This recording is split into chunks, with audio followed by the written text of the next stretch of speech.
Hello everyone, जय श्री राम। कैसे हो आप सभी लोग? आई होप अच्छे होंगे। तो मैं भी बिल्कुल अच्छी हूँ। तो मैं आपको बता देती हूँ, आज हम लोग आए हुए हैं अपने बगीचे। और मैं जब भी यहाँ पर आती हूँ सबसे पहले मुझे यहाँ पर झाड़ू ही उठाना पड़ता है, क्योंकि यहाँ पर सफाई करने के लिए इतना हो जाता है कि पूछो ही मत आप। जब भी मैं यहाँ आती हूँ मतलब ऐसा लगता है कि अब कहाँ से शुरू करूँ मैं, सफाई कहाँ से ख़त्म करूँ। तो सुबह ही हम आ गए थे, इतनी ज़्यादा तेज़ बारिश हो रही थी। तो हम आए हुए थे यहाँ, जैसे कि साजी थी तो हम साजी में आए हुए थे। यहाँ पर नारसिंह देवता जी के पास माथा टेकने आए थे और रोटी बनाने भी आए हुए थे। तो हमने नारसिंह देवता जी के लिए रोटी बना दी थी और उसके बाद ब्रेकफास्ट किया हमने। ब्रेकफास्ट करने के बाद मैं लग गई थी साफ़ सफाई करने। और जब भी हमने ब्रेकफास्ट किया सुबह, तो इतना गंदा लग रहा था नीचे बैठ के। और मैंने सबसे पहले तो झाड़ू ही उठा दिया और फिर लग गई मैं यहाँ पर इसमें वाइट वॉश करने। देखिए मेरी इससे सारी पपड़ियाँ निकली हुई है दीवार से। जब तक सफाई ना हो मुझे तो बिल्कुल भी अच्छा नहीं लगता। मैं आपको बता देती हूँ, मुझे दो घर संभालने पड़ते हैं, एक यहाँ पे एक नीचे, दो जगह इतना काम करना पड़ता है मुझे। मतलब आराम करने का बिल्कुल भी टाइम नहीं मिलता है। वैसे तो हमारे यहाँ पर नेपाली भी रहते हैं, पर आपको तो पता ही है कि नेपाली कहाँ इतनी साफ़ सफाई करते हैं, इनके लिए तो अलग डेरा है। तो अभी मुझे इतने सारे बर्तन भी धोने और कमरों की भी सफाई करनी है। तो मेरे हस्बैंड चले गए थे बगीचे को और मैं और अनिकेत थे। हम यहाँ पर, अनिकेत मेरी हेल्प करने के लिए बैठा हुआ था, तो उसने कहा कि थोड़ी हेल्प मैं भी करवा देता हूँ। फिर देखिए आप, इतना सीढ़ियों में घास ही घास इतना जम चुका है आजकल। तो मतलब जितनी ज़्यादा बरसातों में सफाई करूँ उतनी कम है। और इस बार का घास, इतनी बारिश से बुरे हाल।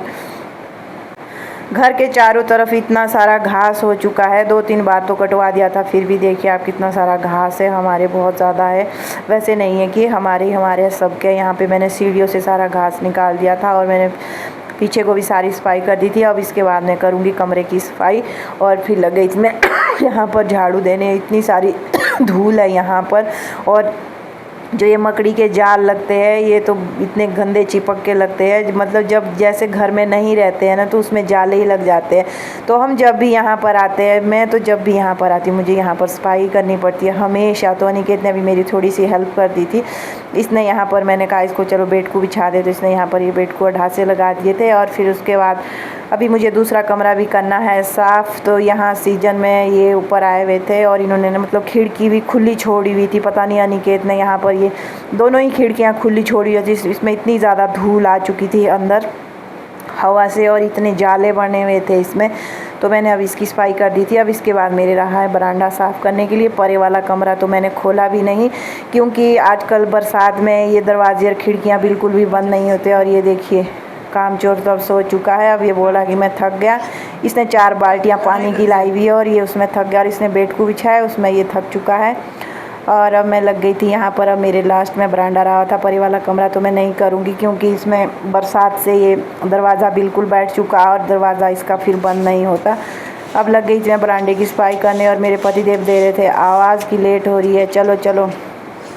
जब भी यहाँ आना होता है तो सबसे पहले तो मैं सफाई करती हूँ। और मैं कभी भी यहाँ पर सुकून से नहीं बैठ पाई हूँ। जब से मतलब मैंने शादी की है तब से मैं तो कभी नहीं यहाँ पर सुकून से बैठी। जब भी आना होता है सबसे पहले, वह जैसे ही मैं सफाई करके फ़ारिग हो जाती हूँ, वैसे ही मेरे पतिदेव बोलते हैं कि चलो लेट हो गई है, चलो लेट हो गई है। तो फिर उसी टाइम जाओ और कभी यहाँ पर बैठने का ही नहीं मिलता। तो अब मैं फाइनली पूरा काम करके फ़ारिग हो चुकी हूँ। और अब मेरे हाथ इतने गंदे हो चुके हैं और कपड़े भी इतने गंदे हो चुके हैं। अब तो मैं घर में ही नहाऊंगी नीचे।